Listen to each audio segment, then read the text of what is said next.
start off with the goalkeeper. I think universally he would have been seen as somebody who changed the game, turned being a goalkeeper on its head, made it fashionable, maybe even sexy if you like. But myself and Peter know a few goalkeepers that certainly wouldn't have done that down through the years, and a lot of times you stuck a lad in goals and he hoofed the ball out as far as he could, and that was more or less what he was.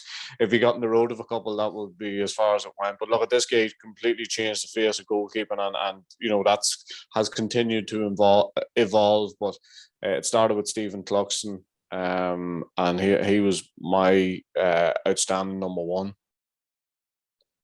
Don't hear any arguments, so I'll keep going. Yeah, it's hard to believe that John O'Leary is only one All-Star behind him, and maybe I had occasion to play against John more than you did, Oisín, and I think John maybe started the change, and you talk about the goalkeeping role changing. Without a doubt, Stephen Cluxton, in my opinion, the best ever, and he's entitled to be your and our number one. But I think John O'Leary would have had a massive influence on Stephen Cluxton and the way he was starting to come off his line and trying to play as a sweeper for a lot of games. He was very mobile, very agile, and he was a thinker and a footballer. And hence, you know, John O'Leary's been overshadowed. He's won 5 All-Stars by someone like Cluxton. So I think it would be unfair not to mention the fact that John O'Leary was definitely right up there to one of the greatest ever goalkeepers. But he's just been overshadowed and surpassed by Stephen Cluxton, without a doubt. Well, look at Cluxton revolutionised goalkeeping, you know, with in some senses he became a very good midfielder. He made midfielders in the sense of his pinpoint passing. And I suppose up until the Cluxton era, the kickouts, for instance, you know, the influence would be in the half backs, half forwards, and midfield, but he involved every player, full back line, and the pinpoint and the calmness under pressure. Like Peter mentioned John O'Leary there, and absolutely brilliant keeper. There's an awful lot of other brilliant keepers, you know, in the modern era. I think a lot of keepers have like Niall Morgan this year, Rory Beggan. There's a whole lot of David Clark in Mayo's case, but Cluxton is the king of goalkeepers, because you know the thing of the kick out, the winning free in 2011, and the actual shot stopping. He had everything really.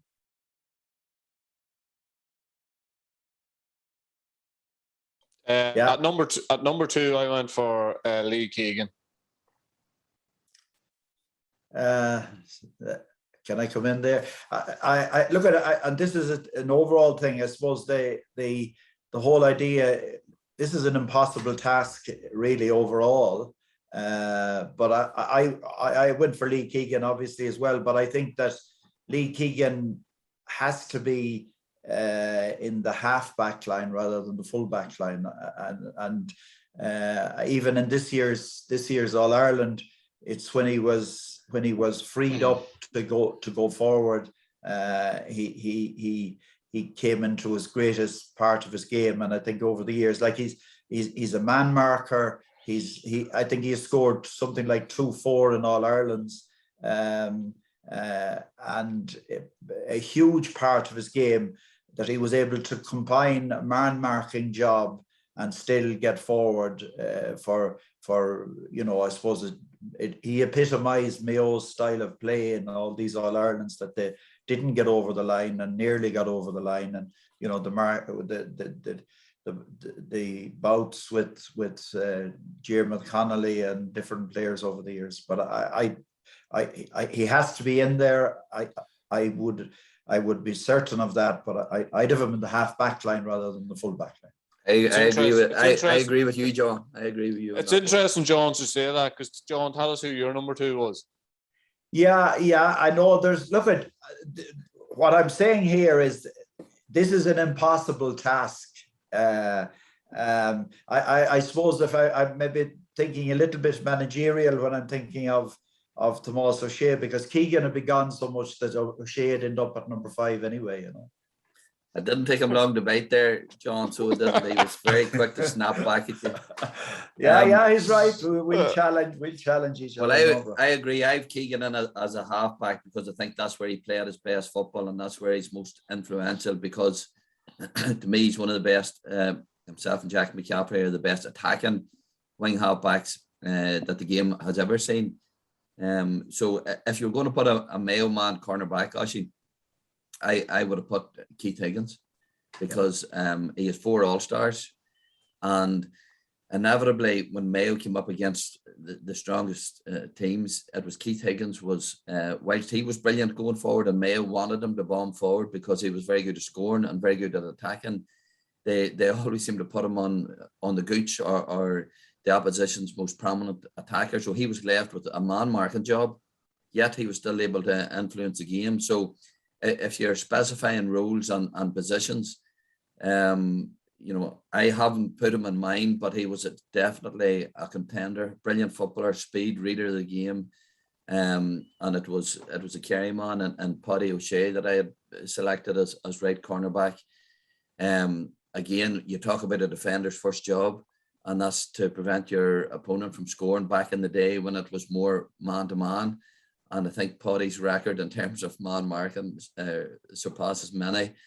And plus, he was always able to come forward as well and lead the charge. He was a footballer. He was a leader. He had a bit of grit and devilment in him, but he could play ball in a great Kerry team. And hence, that's why I've given him many All-Stars as Paddy 5. So I'm not the only one that certainly will regard him very highly. I think this is a problem when you're looking at All-Stars selections,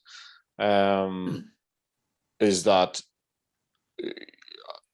I had a certain half-back line in my head, so I needed to shoehorn a couple of guys into the full-back line, and Keegan was one of them, because I just couldn't find a way to leave Lee Keegan out. Just thought he was too important. You're Paddy wing half and Lee cornerback. Wing half, yeah. It's not a deal breaker, like, you know what I mean? I think as long as they're in their defence, I'd like Lee Keegan and Paddy O'Shea in my defence. I think if I have those two, and the rest would sorts itself out. Yeah, like some players maybe suffer with their flexibility. When we come on to, I have Seamus Mina, and you could pick him in about 7 positions, you know. So Conor Gormley comes under that as well, John. He would, he was a brilliant player. I mean, this is the thing again. There's so many. This is like having picked all Ireland teams. I remember spending 5-6 hours picking them. I think we could spend 5-6 weeks picking this and still not be happy with what we get. But that's the nature of the task. That's the nature of the task. So I don't know how we're going to.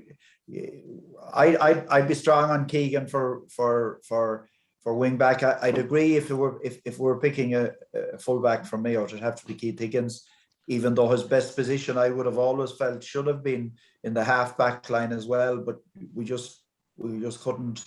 He man marked. He went forward. He covered across the line. He was unbelievable. But you know, I think reflecting on how we get the balance in this team, not really a deal breaker for me, as long as he's in there, to be honest. Yeah. Really, there's nearly 3 O'Sheas in contesting, and I'd have no hassle with putting Paddy instead of Tomás. Yeah, I'd have no big deal on that. It wouldn't be a deal breaker.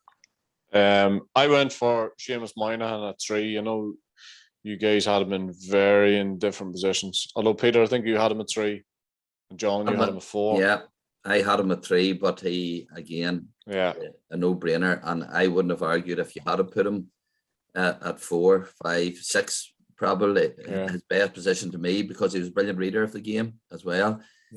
I played with him for the international rules, and the same in training, his attitude, the way he went about his business. And the few times we came up again, really good Aussie teams, really good players. Nobody got the better of Seamus Moynihan, and a pure footballer. And Kerry had to put him in the full back line because it was an area that they struggled in, knowing that Seamus was probably the best half back or centre half in the country. Yet he went back and was able to do a job and mark some of the best players in the country and still make a major contribution going forward. So you couldn't, in my opinion anyway, you couldn't pick the best 15 over the past 50 years without having Seamus Moynihan in it. Yeah, he has to be on, and he definitely, as you say, reinvented himself as a full back when there was a need there. I think, after John O'Keefe, who again was a fantastic full back, he reinvented himself there. But I mean, any place in the half back line, any place in the full back line, midfield even, he just was one of all of the players there. I think he's one of the most flexible that he's a star. But what struck me again, listening to players like yourselves, Peter and Oisin, and the lads that I managed in the various counties, who met him at All Stars functions or played with them at international rules. The word that they used was that he was an inspiration to have in any squad or team. So he has to be on the team anyway, definitely. I had marked him a couple of times, and I always say he was the toughest opponent I ever had. I was always told how strong he was physically, and he was very, very physically strong, especially upper body. I was told how good of a reader of a game he was, but nobody told me how quick he was, because he had that in his armory as well. And he was just full package, and he could play ball. And honestly, I even think he could have played. He would have been a brilliant six, but I think he actually could have played further up the field. He's just one of those sort of guys. He basically had everything. But I'd be very happy with him if I was picking an all-star team to have him at 3. Yeah. Next up, Tony Scullion, 4 all-stars. Uncompromising, would that be an unfair thing to say? But again, somebody who could stop you, but could also play ball and could hurt you going the other way, and just hard as nails. Peter, you might be able to tell me more. I'm sure he probably marked you a couple of times. Well, unfortunately, there's another Derry cornerback that's not mentioned here that marked me and did it very well on too many occasions that I care to remember. It was Kieran McKeever. Yeah. But Tony Scullion was always over in the other corner. Superb player, I would call, going to Ulster finals. Derry was playing, and I think Scullion maybe got 2 Man of the Match awards from Ulster finals. He was himself and Robbie O'Malley, I would put in the same bracket. And that real strong hands, any high ball that came into the area. They were man markers that prefer to play in front rather than stand and take your man on physically. They could do that and they could play that way. But the amount of possessions that was kicked into the full back line that landed in Tony Scullion's hands, because he anticipated, he read it. And, a case of always being in the right position at the right time. The amount of saving clearances and just popping up in the right position in his full back line. He was a scourge for us and so many teams going forward in terms of his play. So I have him in left cornerback.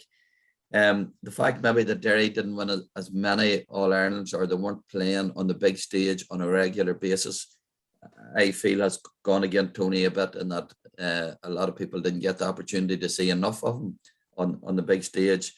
But to me, he's right up there. Quality performer on and off the pitch, and still very passionate about the game. So he's left cornerback for me, yeah. No, Scullion was a brilliant player for All Stars. But then we talked earlier about Keith Higgins. You have Anthony Lynch. You have Robbie Kelleher. Like I suppose one of the things I tried to look at when I was deliberating on this was the different eras. That have to be reflected in the team, and I suppose the I was just looking at the numbers there. That I think Kerry won 17 All Irelands or 16 All Irelands in that period. They had, we all kind of globalized it by saying the great Kerry team of the 70s and early 80s. But you had Kerry with 4 in a row and a 3 in a row, and then you had the Kerry in the noughties won 6 All Ireland, or we'll say in the 2 decades in the noughties and the 2014 6 All Irelands, and so it's trying to get the balance there. Tony Scullion was a brilliant. You see, you can argue there's no you wouldn't ever say, well, Tony Scullion shouldn't be on, but it's easy to say who they're all deserved to be on, if you like, but you can't have them on. So I'm not sure where like if it's I'm outvoted there again. So on Tony Scullion at that rate of going on, I've no quiet. He was an absolute and a player without ego. That's what he came across for me as. Just he did his business, whatever. I'm outvoted, so I concede. I have to win some of these arguments later on now. So. Well, I think you've already done all right. We've won one. You've Lee Keegan at 5, so yeah, but have to be happy with that. I mean, yeah. Well, yes, maybe, but I've lost 2, so I'd like to get a balance in that too. Don't look at it like that, John. Don't look at it like that. I don't want to get to hell or to Connacht stuff. We'll talk about that later as well. Yeah. The other thing about Scullion too, John, for a team maybe that didn't win or didn't play in Croke Park that often, that Derry team before they won the All Ireland when Scullion maybe was in his prime. Robbie O'Malley 3 All Stars, Mark O'Shea 3 All Stars, Tony Scullion he still has 4 All Stars. Yeah. No. I mean, I wouldn't be arrogant to keep anyone off, but I just absolutely no. I'll concede.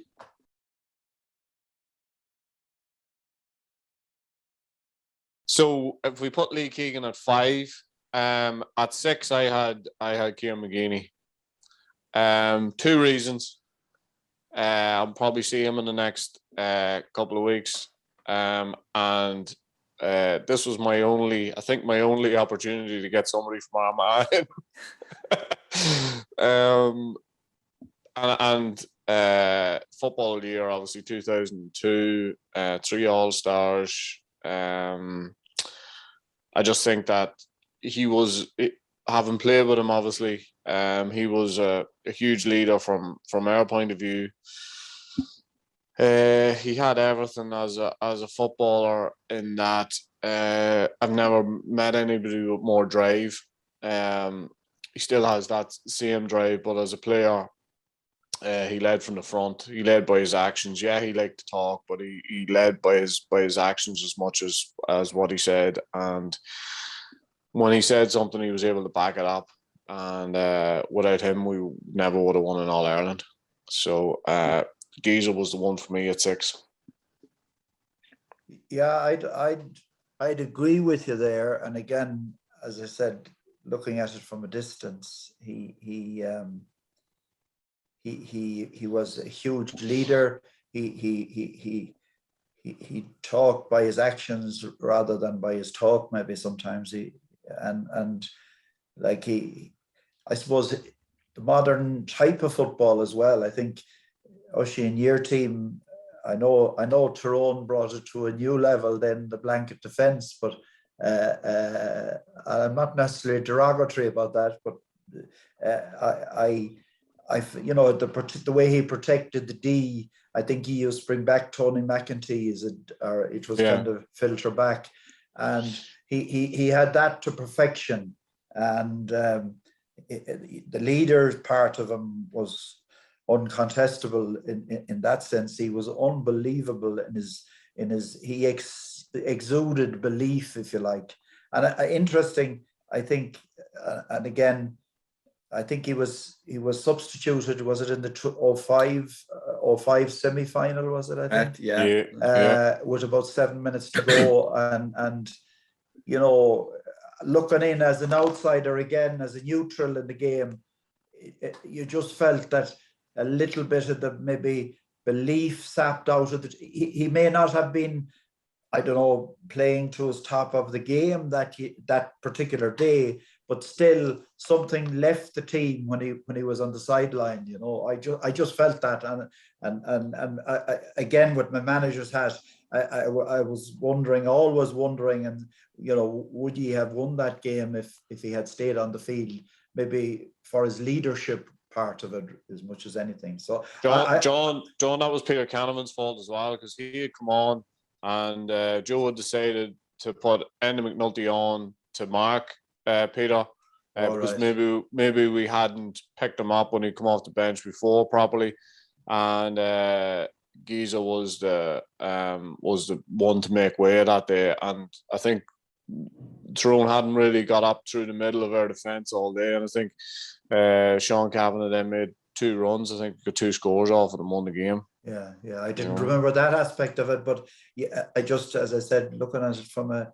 I'll take the credit for it, John. Yep, I'll take the credit. Okay, no problem. I'll let that between you. I won't even go into that. But I just think that I don't think Armagh would have won the All-Ireland without him, as Oisin said there. So, and his conviction for me is unbendable or unbreakable, and he has kind of epitomised that in management as well, the way that he has kind of continued on in that kind of a role, whatever. So that'd be my.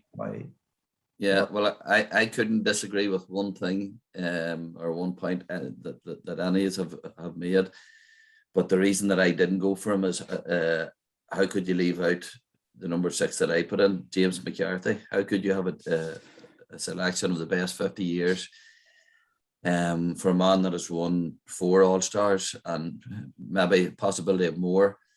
Would Dublin have won 6 in a row if it wasn't for James McCarthy? Definitely not. In my opinion, he has been central to them, no more so than Cluxton. So you talk about leadership, and the two of you have spoke about McGeeney's leadership. Now, I haven't Brian Dooher selected my team, but if there was 2 men, if I was picking a team to go out to play a tough game, or a team that I wanted to be playing alongside, Kieran McGeeney and Brian Dooher would be there. But there's other aspects that we have to look at when you're talking about your all-star team and skill set and what they bring, the qualities, different qualities that they bring, and those leadership qualities that you refer to Kieran McGeeney. James McCarthy does exactly the same. When the going gets tough, he's the one that's grabbing the game by the scruff of the neck. And in terms of physicality, he's very much to the fore. He can mix it. He can play either way. And if Dublin need a ball one midfield, he can do it. He can surge up the field to get goals, to get points. He's a complete footballer, and again, his versatility has meant that he's been played out of 6 in a range of different positions and excelled at them all. So that's why I went for James McCarthy in that position as centre half back in my team. What about if we had the possibility of playing both of those guys? So Geezer at 6 and McCarthy at 7. Yeah, that's what I did on my team, and the reason for it is I don't think McCarthy is a brilliant player, and why did I put him ahead of Jack McCaffrey, say, for instance, who's a brilliant player as well, but I suppose his longevity, his understatedness, in the case of McCarthy at wing back, and he gave some outstanding displays at midfield. Like, I mean, in the last 20 minutes of one of the All-Irelands that they beat Mayo in, he was the key. One of the replays, I think, in the last 20 minutes, he was the key to it. But and he always seemed to be picked either at 5 or in the middle of the field. I'm not, but again, he probably in certain games. I mean, Cian O'Sullivan was the guy that was doing the Kieran McGeeney role, if you like, on the Dublin team. But he like, and even last December's All Ireland, he was the man at midfield that won the kick, the throw in and set up the goal. So he had everything really. He had leadership, his longevity. I just think you couldn't leave him out. But I'd put him in at number 7. Yeah, I'd be happy with that as well. But number 7 was, I'd say, the position that I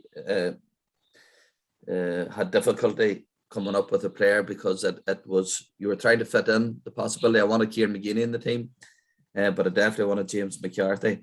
But I know you're going to come on to that, but there's so many players at left half back that you could have fitted in to that team. But certainly a team with Kieran McGeeney at 6 and James McCarthy at 7 would be pretty formidable, I would think. Yeah, you could think of the likes of like Paul Curran, Gaelic, Colin Boyle, Martin O'Connell, Carl Lacey, who at Sean O'Dwyer, yeah. Moss O'Shea, Philly Jordan. Jordan is 4 All-Stars. 4 All-Stars, Moss is 5. Tommy Drum, Gerard Power is 6 All-Stars. That's right. I know one of them was at wing forward, but he had 5 of them at wing back. So, can I sum it up there? I think we're all nearly agreed on Keegan, McGeeney, and McCarthy. Am I making a right assumption there? Yeah, no, I'll go with you on that one, John. Yeah, I'm happy. Jack McCaffrey might be the man to lose out there, but he loses out to his own player. Yeah, his own colleague.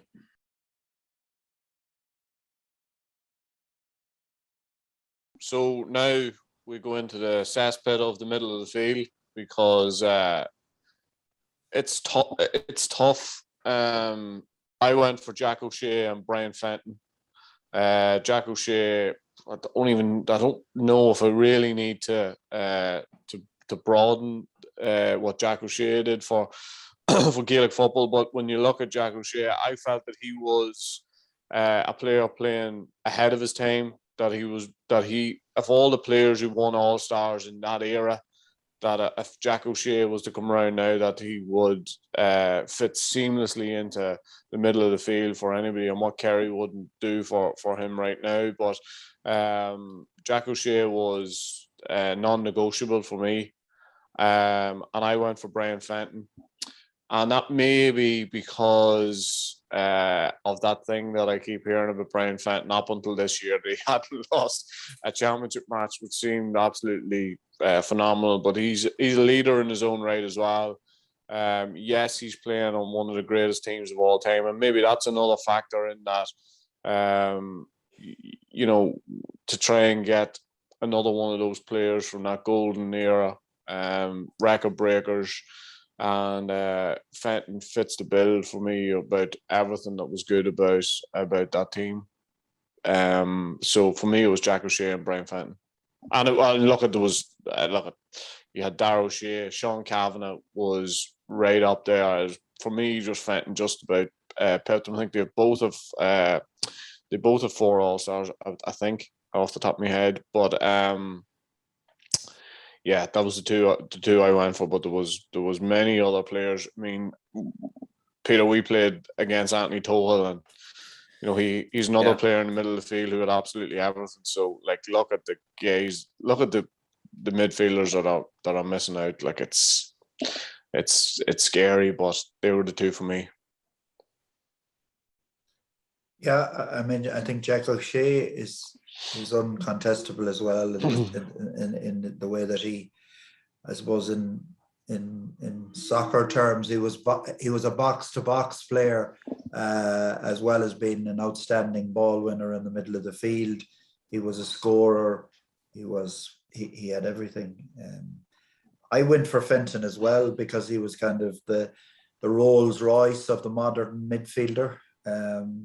And his interventions at vital times is, with scores and the way that he faded into positions to get those scores, as well as doing the primary job. Now, obviously, Cluxton had a big influence on making him such a great player as well in many respects, but But you miss like the people, the Brian Mullins of the previous great Dublin team would be a major contender. I'd be thinking of Kevin Walsh and my own on the Galway team, and a whole lot of others, Liam McHale, all of those. But look at I came down for O'Shea and Fenton, so that's. I think just as well, John, just the consistency of Jack O'Shea around that time. He won an All-Star in 80, 81, 82, 83, 84 and 85. Just the consistency of it. And I think he would he have been Player of the Year three times? I'm not sure of that now, but he was the early record breaker of all records, I've went with Sean Cavan on this one. I think Brian Fenton is on the verge of becoming possibly the greatest ever. But you talk about this past 5 or 6 years, he has been by far the best midfielder in the country. But if I take you back to 2002 to 2008, when Tyrone won 2 National League titles and they won 3 All-Irelands, would we have won them without Sean Kavanagh in the middle of the park? 2008, he was full forward, okay. But he virtually won that All-Ireland. Some of his performances that year were supreme. He won an All-Star full forward. But for about 4 or 5 years before that, he was so similar to Brian Fenton in so many regards. His ball winning ability in the middle of the pitch, his leadership. Oisin, you've seen him at close at hand. The clash with him and Francie Bellew and Croke Park. Sean could get stuck in and mix it with the very best, but the quality of his score taking, be it vital goals, vital points, teams and man markers, they're still trying to figure out his shimmy and the way that he's able to kick it over the bar. So he was our Brian Fenton, without a doubt. And I wouldn't be sitting with 6 All-Stars if it wasn't for Sean Kavanagh's performances in those years. I don't think anybody could get near him. So I know there's more to come from Brian Fenton. There's no question in that. But I've given the nod to Jack O'Shea and Sean Kavanagh from midfield. And Anthony Tuchel and his pump and Dara O'Shea would give them boys some run for their money. Absolutely. No doubt about it. And I think Jack O'Shea, to me, his goal in the 1981 All-Ireland final against Offaly, a thing of beauty, and everything he did it with grace, with power, and he set the mould in terms of midfielders, and Sean Kavanagh and Brian Fenton have followed in that mould. So for me, my partnership in the middle of the pitch is Jack O'Shea and Sean Kavanagh. Certainly, it's very hard to argue against Sean Kavanagh. I suppose the one thing that comes against him, I think, again, is his versatility. He won an All-Star wing forward, played a good bit of his football at full forward, corner forward. And if I was looking for 2 out-and-out midfielders, that's why I went for Fenton and thing. But what Sean Kavanagh did in that era, especially from 03 to 08, 09, was incredible. And Sean Kavanagh as a footballer had absolutely everything. And sometimes I think people might forget just how good he was, but I still think that Brian Fenton probably already has overtaken his role, the role that he played in the middle of the field. Maybe not as an overall footballer, but for me, certainly in the middle of the field. Yeah, I'd still go for Fenton, but Kavanagh, certainly you can make huge arguments for him. And I think Tyrone have to be represented in the team that we're coming up with. But I have an idea of some man that you didn't pick, Peter, that might make it, So I'd still stay with again, because it's not just Sean Kavanagh, it's Anthony Tuchel, it's Kevin Walsh, it's Brian Mullins. It's there's a whole lot missing out there, but I just feel that Fenton has done enough up to the present in his career to get in there. Okay, I'm voted out on this one. That's okay.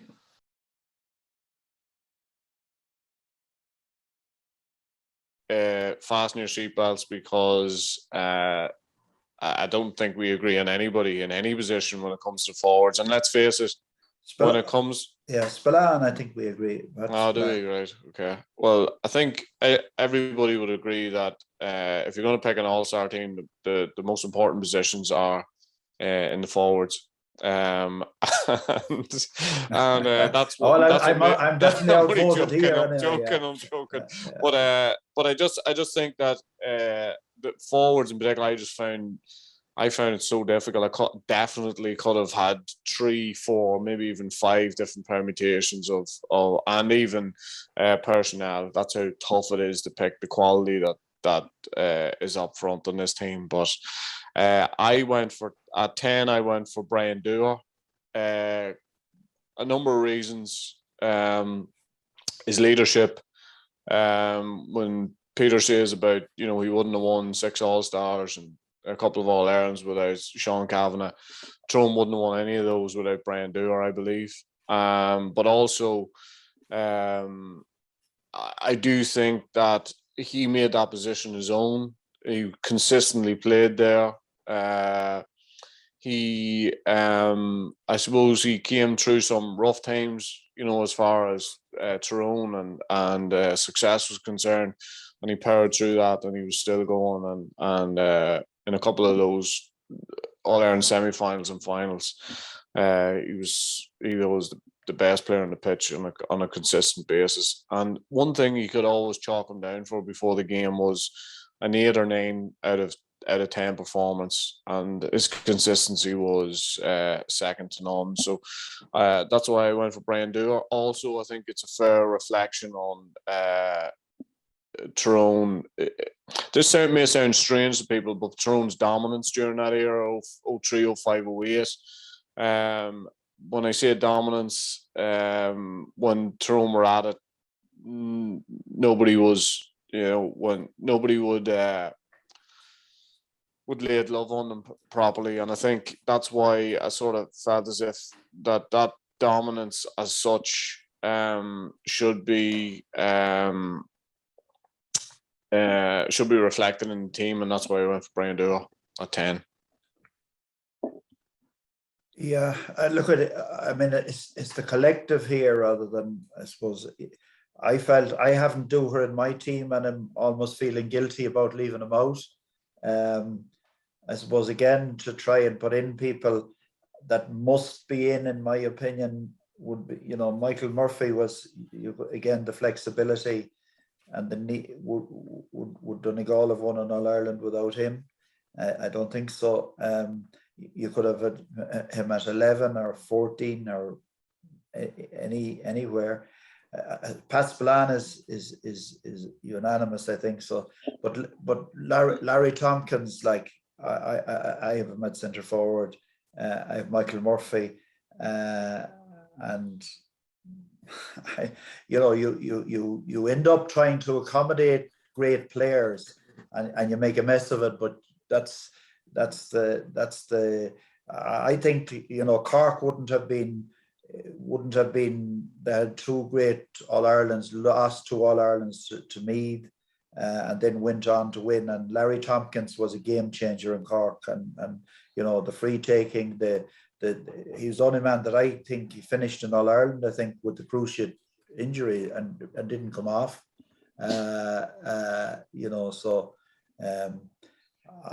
That's my half forward line, and I think maybe if we talk about the whole package rather than the individuals, Mikey Sheehy again inside of that great Kerry team of the 70s and early 80s, the way his scoring ability, his specialist corner forward ability, and I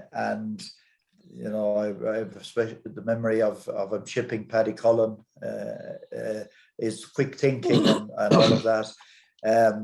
Pádraig Joyce, look at, I suppose as manager, I'd be biased here, but I like Michael Donlan just isn't on my team, but his maybe career certainly wasn't as long as as Pat Spillane, or in that sense. But I think the Galway team have to be represented, and I think Pádraig Joyce, his inspirational displays, the bigger the day, his peripheral vision.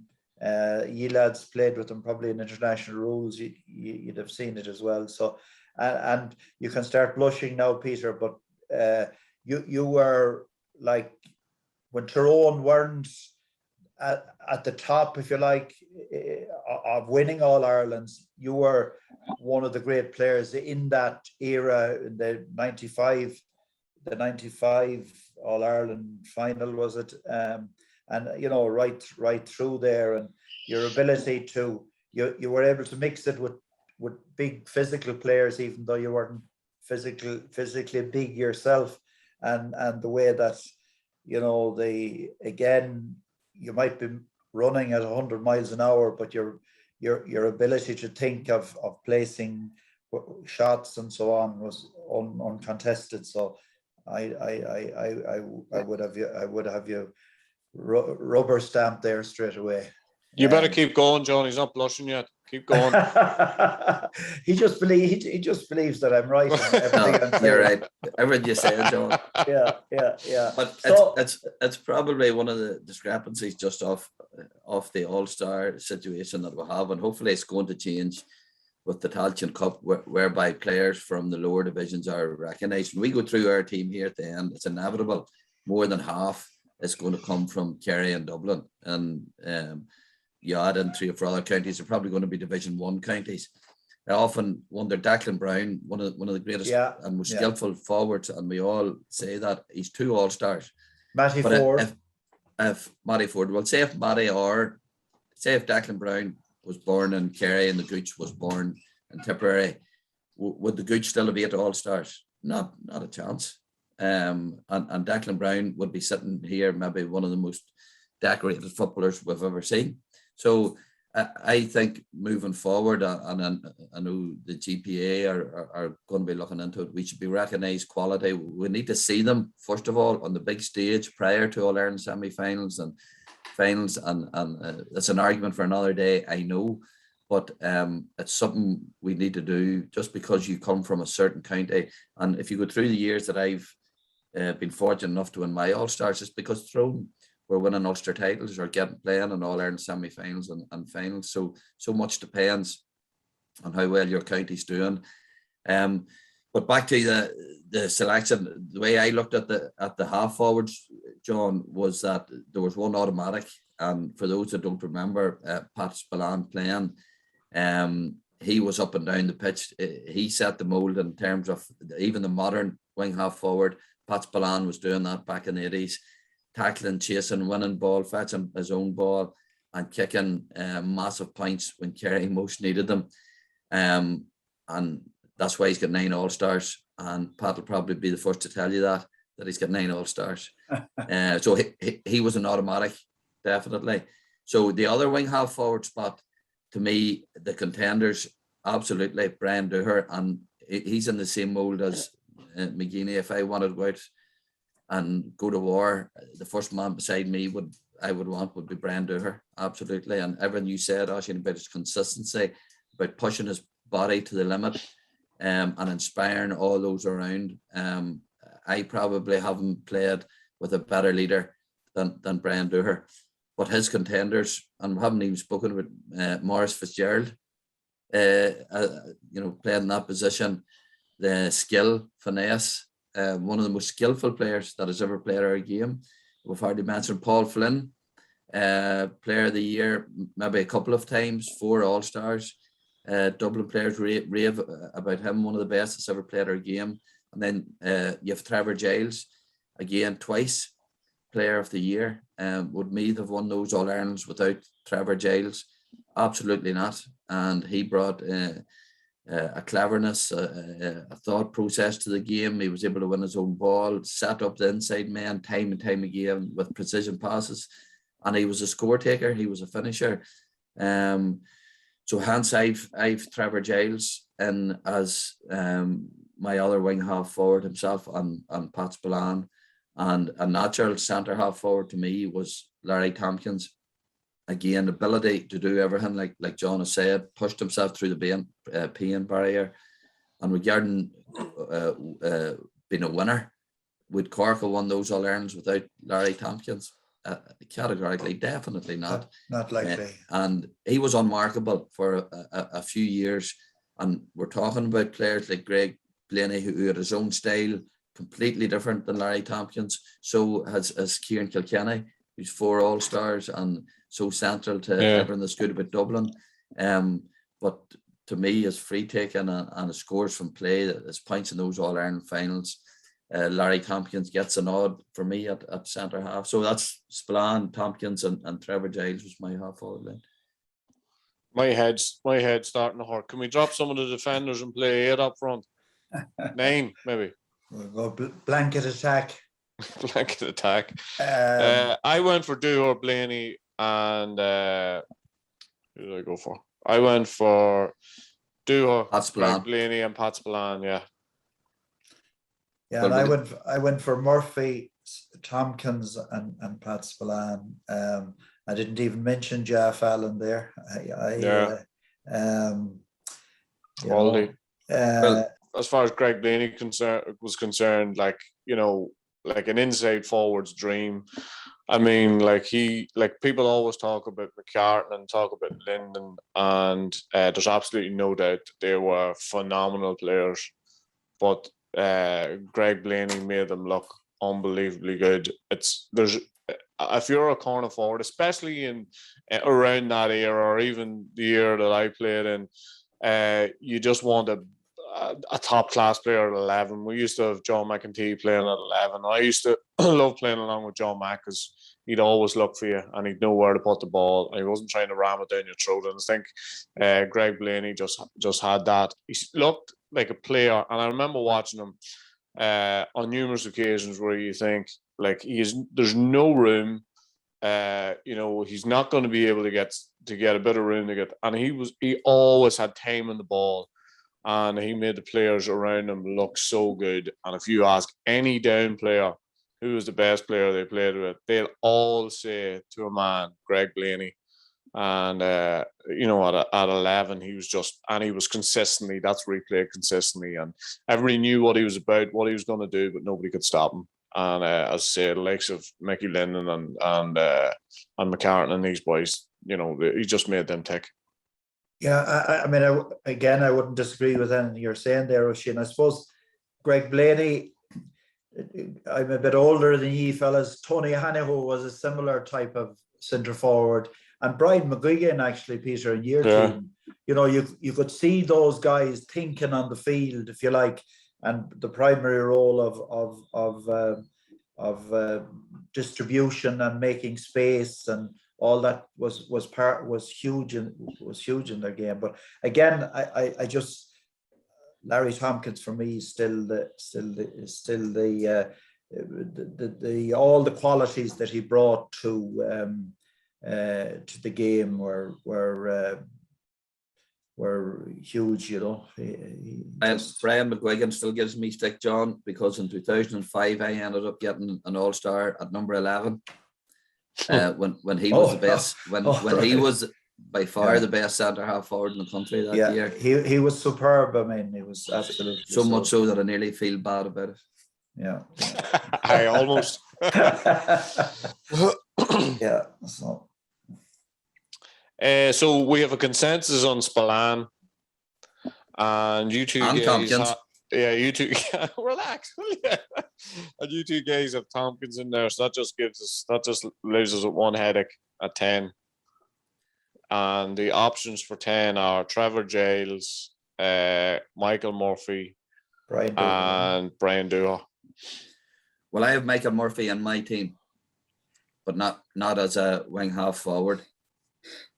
So who have you at number 10, Peter? Trevor Giles, Larry Tompkins, and Pat Spillane were my wing half forwards.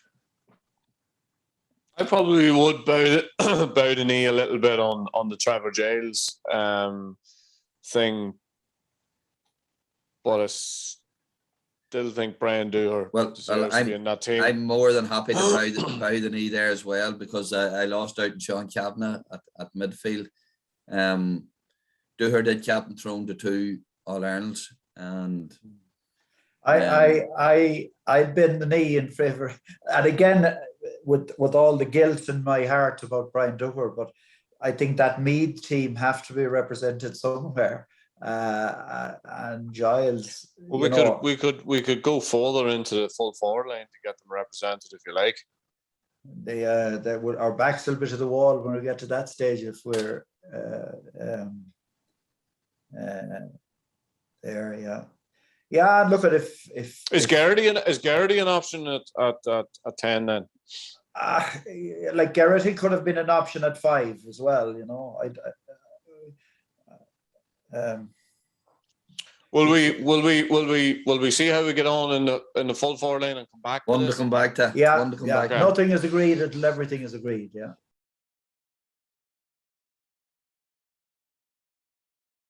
Okay, well, I'm gonna go the way that you guys are thinking now. In that, I'm gonna go the full forward line as a package. And John, you won't be aware of this. I know you have a background in politics, but up here there's a thing called non-negotiables. So I have 2 non-negotiables in the full forward line: Gooch at 13 and Peter Canavan at 15. The Gooch has 8 All-Stars, I think. I think his record speaks for itself. His ability, his quality, his poise, composure. Look, at the lad had absolutely everything, and he had the versatility to play at 11 as well. He pulled the strings against Dublin on that famous bank holiday Monday in 2000 and whatever year that was, 9 possibly. And he, for me, was at that time he was unbelievable. Peter Canavan, for me, as I have said, was the greatest footballer I've seen in my time. He's still not blushing. Something seriously wrong here. But you have another bit to go yet. Is that it? But when I first, obviously, I had seen Peter Canavan play a lot, but 95 was the one for me when he carried the fight to Dublin virtually in his own, kicked 10 points. How he was on the losing side that day, I'll never know. But just had absolutely everything. Balance, and he was a tough wee individual. Even though he wasn't the tallest. Free taking, technique. I mean, people are still using pictures and videos of his, albeit some of them are in black and white, of his technique, taking free kicks, and as I say, just for me, the greatest that I ever seen. That's a compliment coming from an Armagh man now, John. That was John. That was tough. That was tough to get all that out, I have to say. Yeah. And for me, at 14, I put Graham Garrity in because I think the greatest, for me, the most natural athlete I ever seen on a football pitch. Tough, uncompromising. You talk about, if you want to go to the Aussie rules, you think about the concentration they had on him, because they felt as if Garrity was the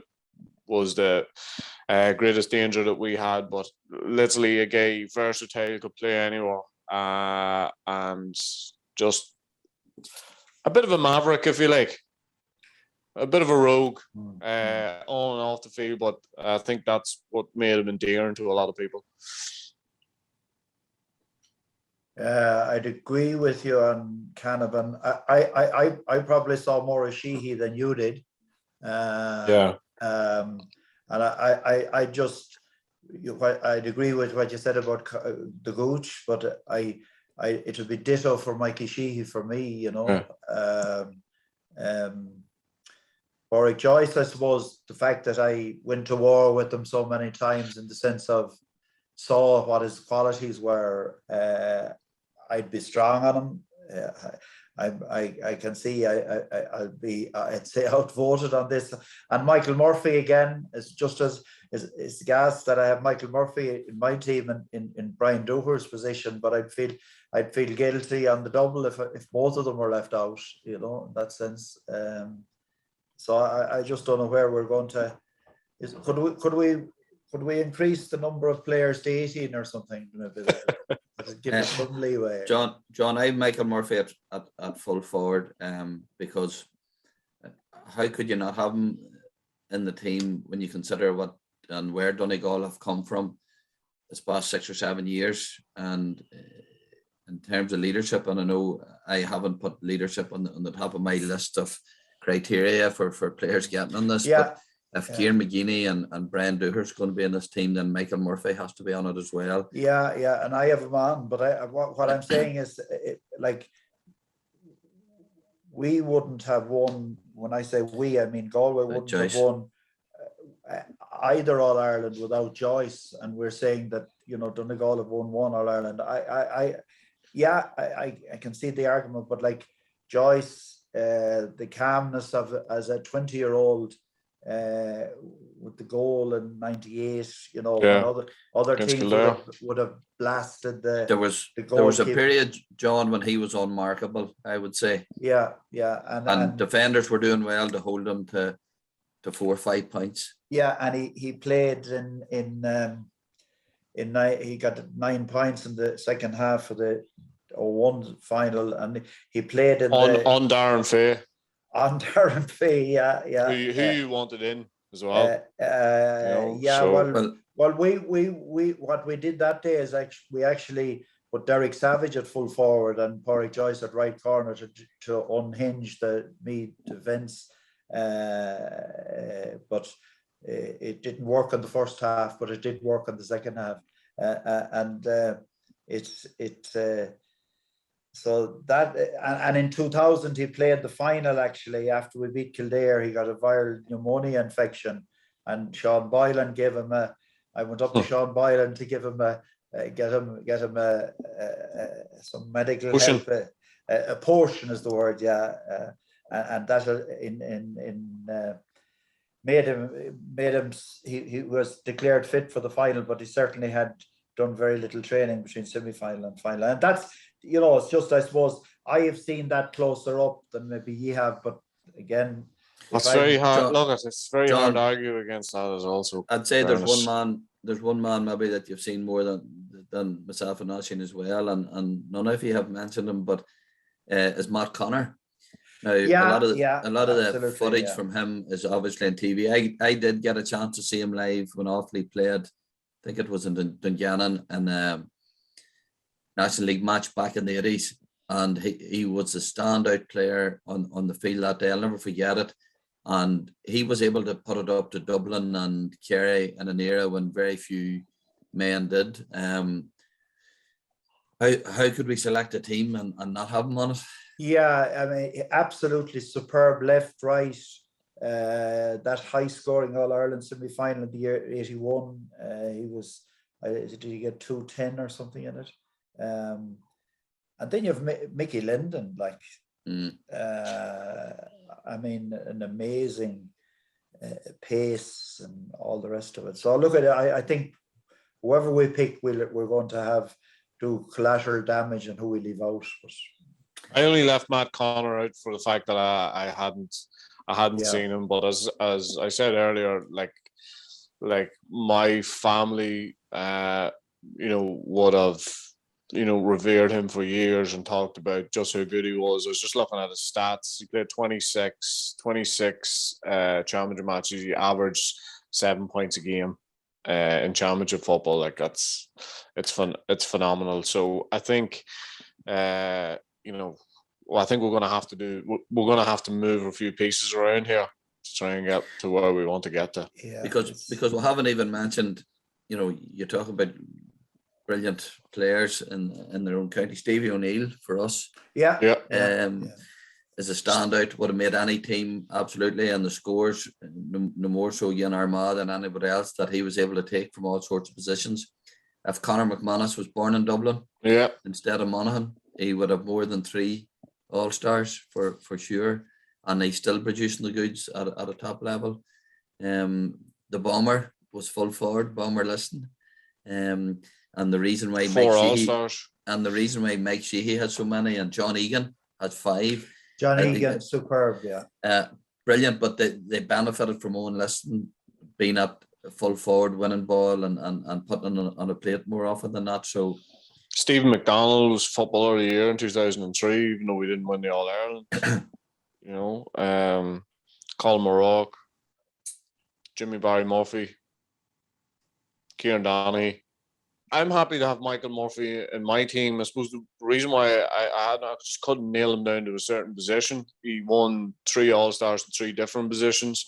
I don't think that really matters when you're talking about All-Stars, maybe especially up front. So I'm happy to have Michael Murphy in there. Possibly, I would say at this stage in the half-forward line, because John has put up a tremendous argument for Pádraig Joyce. And when you look at Galway winning those All-Irelands, it'd be very difficult to pick this team and not have somebody from Galway on the team. Giles, Murphy, and Pádraig Joyce. Is that the 3 men that we're debating? That's what we're down to, yeah. Yeah, I don't know if you put. I have Michael Murphy at 10. I have Joyce at 14, and Mikey Sheehy at 15 or 13. But if you wanted to put Giles, yeah, I think Meath have to be represented. So we'll cause a real controversy and take Spillane out. and hope he doesn't find out. Well, you fellas are probably likely going to have to defend this team more than I am, publicly. Anyway. No, well, so I'll fade into the mist after today. I'm happy to blame you, John. There's no problem there.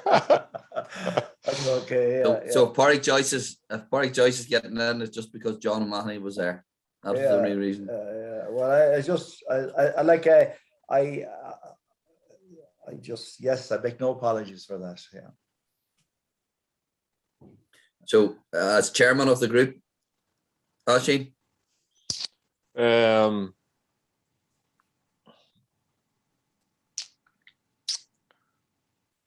Let's go Murphy at 10 and Joyce at 14, if he's happy with that. He don't look ecstatic, but a little bit of a backup would be nice. No, it's your call. That's you've made that decision. Yeah, you're leaving out Meath altogether. Then Oisín there, eh? Jesus, John, I'm giving you what you want. Will you? Okay, no, yeah, I shut up. Yeah, I'll agree. Yeah. Again, you could pick 3 teams here, and you could put up an argument. The amount of players that we've left out, you would put up a team that you could argue is every bit another 15. Every bit as good as the men you have. So. Yeah, it's easy to defend the team that we have, but yes, even no matter who it is, but it'll also be hugely easy for people to criticize it. Absolutely, absolutely. No matter who you're going to select, that was going to be the case. Yeah, so. Yeah. With Meath winning 4 All-Irelands, is there an argument for Giles to go in instead of Murphy? No. There is. Yeah. Yeah, well, he was central in 2 of those victories. Would that be right? Who Giles? Giles. Yeah. He was Player of the Year twice, I think. Was he? He was in the 2. That one, yeah.